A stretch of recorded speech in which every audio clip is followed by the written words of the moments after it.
अस्सलामु अलैकुम वरहमतुल्लाहि वबरकातुहू। मैं हूँ नावल निगार शमा परवीन मरियम और आप देख रहे हैं मेरे जिन्नाती तिलिस्मी नावल का 50वां एपिसोड परछाई। तो चलिए देखते हैं कि अब आगे क्या होता है।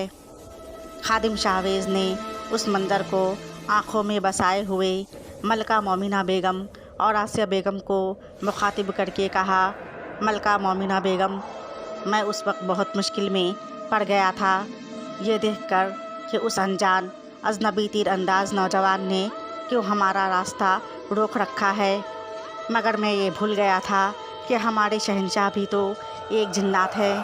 उसके तीर कमान और तलवार जैसे जानलेवा हथियार से कहीं ज़्यादा ताकत हमारे शहंशाह की थी। और उस सबसे बड़ी बात ये थी कि मैं और शहंशाह दोनों ही अल्लाह पर बेइंतहा यकीन और भरोसा करने वाले थे और अब भी है। सो फिर शहंशाह ने एक नज़र मेरी तरफ देखा और फिर हमारा रास्ता रोके हुए उस अजनबी शख्स से पूछा, कौन हो तुम और हमारा रास्ता क्यों रोक रखा है तुमने? उस शख्स ने हम दोनों को ऊपर से नीचे तक देखते हुए शहंशाह से कहा, मेरा नाम शाहज़ुमान है। फ़िलहाल तो मैं आप दोनों को बस इतना ही बता सकता हूँ। इतना कहकर वो खामोश होकर हमारे जवाब का इंतज़ार करने लगा।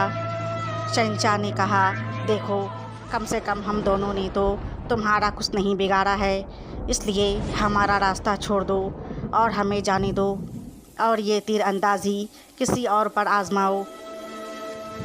उस अजनबी शख्स यानी शाहज़ुमान ने कहा, आप दोनों ने ही हमारा कुछ नहीं बिगाड़ा है, इसीलिए तो आप दोनों का रास्ता रोके हम यहाँ खड़े हैं और हम तीर अंदाज़ी किसी पर आजमाते नहीं हैं बल्कि सीधा दुश्मनों पर चला देते हैं। अब चाहे वो दुश्मन हमारा हो या किसी और का। वो अपनी बात मुकम्मल करके हम दोनों को देखने लगा। शहंशाह ने उससे पूछा, साफ साफ बताओ, क्या मतलब है तुम्हारा? क्या कहना चाहते हो और कौन हो तुम? क्यों उन लोगों पर तीर चलाकर उन पर जानलेवा हमला करके उन सब पर जुल्म कर रहे हो? वो अजनबी शख्स यानी शाहज़ुमान ने तंजिया मुस्कुराहट से कहा, मैं और जुल्म करूँगा, वो भी इन लोगों पर। आप इन लोगों को जानते ही कितना है। जुल्म हम नहीं बल्कि जुल्म ये लोग कर रहे हैं। मैं शहंशाह को देखने लगा और उसकी बात सुनकर मुझे चौंके पहले से ही उन सांपों के काफ़िले पर शक था।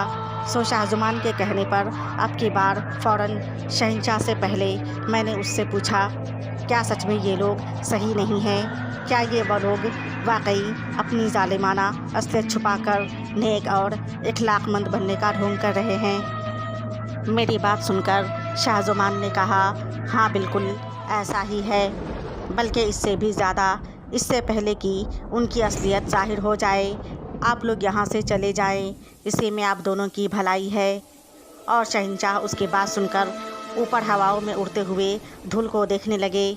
और उधर दुर्वेश अज़ीज़ बख्तियार ने जिन्नात शहंशाह शहरयार से कहा, शहंशाह, मलका मोमिना बेगम का परिवार जैसे असवद हयात मरा हुआ समझ रहे हैं, उसमें से भी बहुत सारे लोग मलका मोमिना बेगम की तरह ज़िंदा और सही सलामत है, मगर वो लोग इधर ही आसपास इस ज़मीन के नीचे किसी ख़तरनाक इलाके में ख़तरनाक दुश्मनों के जाल में फंसे हुए हैं, जिन्हें निकालना और उन्हें बचाना बहुत ज़्यादा मुश्किल है।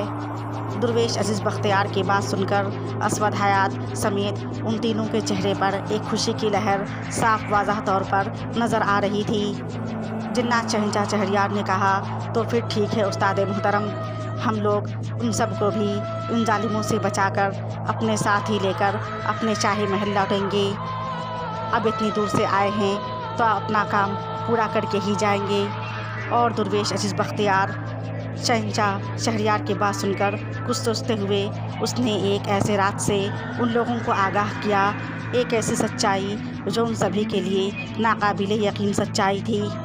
तो आखिर कौन सा राज बताया दुर्वेश अज़ीज़ बख्तियार ने जिन्नात शहंशाह शहरयार को, और क्या होने वाला है अब उस जिन्नाती शाही महल में? ये सब जानने के लिए देखिए नेक्स्ट एपिसोड नेक्स्ट टाइम। तब तक के लिए अल्लाह हाफ़िज़, शुक्रिया।